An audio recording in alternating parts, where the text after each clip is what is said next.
रंजीत जी, यहाँ मैं आपसे पूछना चाहूंगी, जिस तरह हम चर्चा कर रहे थे कि पूरी दुनिया को महामारी देने के बाद चीन पर लोगों का भरोसा बहुत कम हो गया है, और अब जो डिपेंडेंस है वो सभी देश ये चाह रहे हैं, जिस तरह चीन ने पॉलिटी किट भेजे, यूके में भेजे, भारत में भेजे, तमाम दुनिया के देशों में भेजे, कि अब लोकल सप्लाई चेन पर हमें अपनी जो निर्भरता है वो बढ़ानी चाहिए। नहीं, आपने बहुत सही कहा। देखिए, ये जो ग्लोबल सप्लाई चेन की बात हो रही है, चीन ने उसको रिप्लेस करके चाइना सप्लाई चेन कर दिया है। तब भारत को ये देखना पड़ेगा कि ये जो चाइना सप्लाई चेन को लोकल सप्लाई चेन से कैसे रिप्लेस करें। अब लोकल सप्लाई चेन बनाना है तो भारत को, भारत की सरकार को और भारतीय जो व्यापारी वर्ग हैं उनको सबको मिलकर के एक समन्वित रणनीति के साथ काम करना पड़ेगा। देश के अंदर एक ऐसा इकोसिस्टम बनाना पड़ेगा कि भारत में माल का उत्पादन सस्ते तरीके से अच्छी क्वालिटी वाले हो और चीन से होड़ कर सकें। अब देखिए, चीन के माल को रोकना है तो विश्व व्यापार संगठन के नियमों का उल्लंघन करके चीन के माल को सीधे तौर पर नहीं रोक सकते, उसके टैरिफ बढ़ा करके रोक सकते हैं, लेकिन टैरिफ कितना बढ़ाएं। चीन जो है अपने माल के निर्यात के लिए सब्सिडी देता है, चीनी उत्पादकों को बहुत ज्यादा सब्सिडी देता है, इसीलिए चीनी माल विदेशों में सस्ते पड़ने लगते हैं। और इसका असर ये होता है कि जो दूसरे देशों में स्थानीय उत्पादक हैं उनका कारोबार ठप पड़ने लगता है। देखिए, एक मिसाल के तौर पर बताऊंगा कि 90 के दशक में शुरू 90 के दशक के शुरू में जो भारतीय दवा उद्योग था, एसेंशियल, ये आत्मनिर्भर था, लेकिन धीरे धीरे चीन ने उनका उत्पादन शुरू किया और सस्ते में भारत की को सप्लाई करने लगा।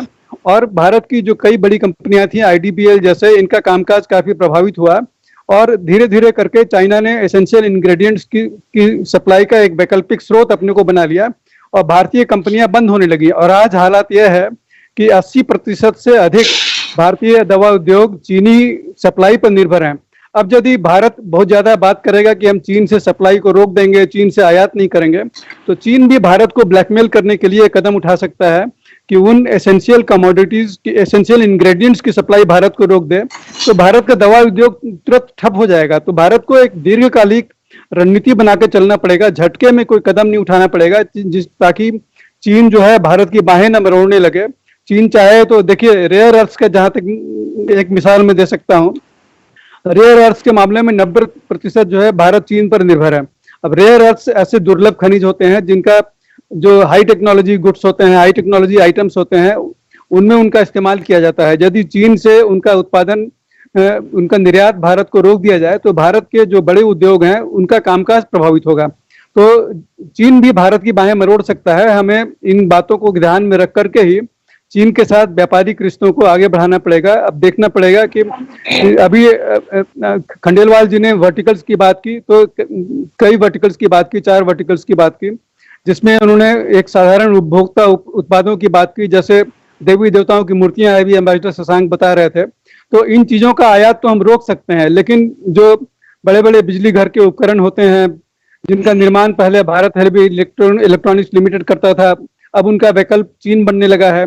तो और इन उपकरणों पर भारत की निर्भरता ही बढ़ गई है। भारत में बिजली घर खुल रहे हैं, उन्हें बड़े बड़े ट्रांसफार्मर चाहिए और दूसरे ऐसे ही उपकरण चाहिए। तो जो भारत से सप्लाई होते थे अब चीन से सप्लाई होने लगे हैं। जो दवा उद्योग है वो चीन से सप्लाई होने लगा है। तो इन्हें भारत में इनका उत्पादन कैसे शुरू किया जाए, कैसे फिर खड़ा किया जाए, इसके लिए भारत सरकार को, जो स्थानीय हमारे उत्पादक हैं, इनके साथ मिलकर के एक विशेष नीति तैयार करनी पड़ेगी, समन्वित तरीके से आगे बढ़ना पड़ेगा। तभी हम चीन का विकल्प बन सकते हैं और लोकल सप्लाई चेन बन सकते हैं। और न केवल लोकल सप्लाई चेन बन सकते हैं, बल्कि भारत एक ग्लोबल सप्लाई चेन का बड़ा हिस्सा बन सकता है। तो इसके लिए भारत को एक इकोसिस्टम देना पड़ेगा, ताकि भारत के उत्पादक जो हैं वो चीन के उत्पादकों से होड़ कर सकें और फिर एक लोकल सप्लाई चेन का एक बड़ा आधार बन सकें।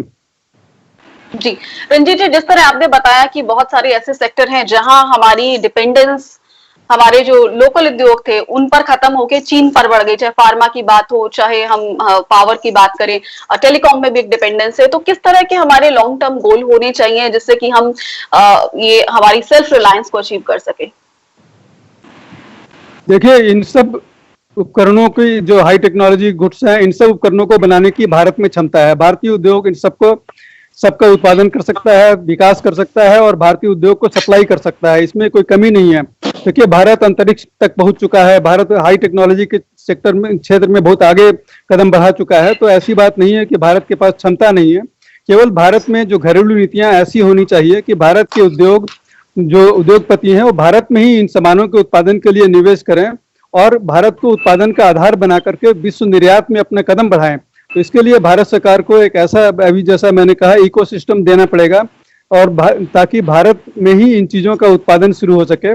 और इसके लिए भारतीय उद्योग जगत को एक समुचित रणनीति के साथ लेकर के उन्हें आगे बढ़ावा देना होगा।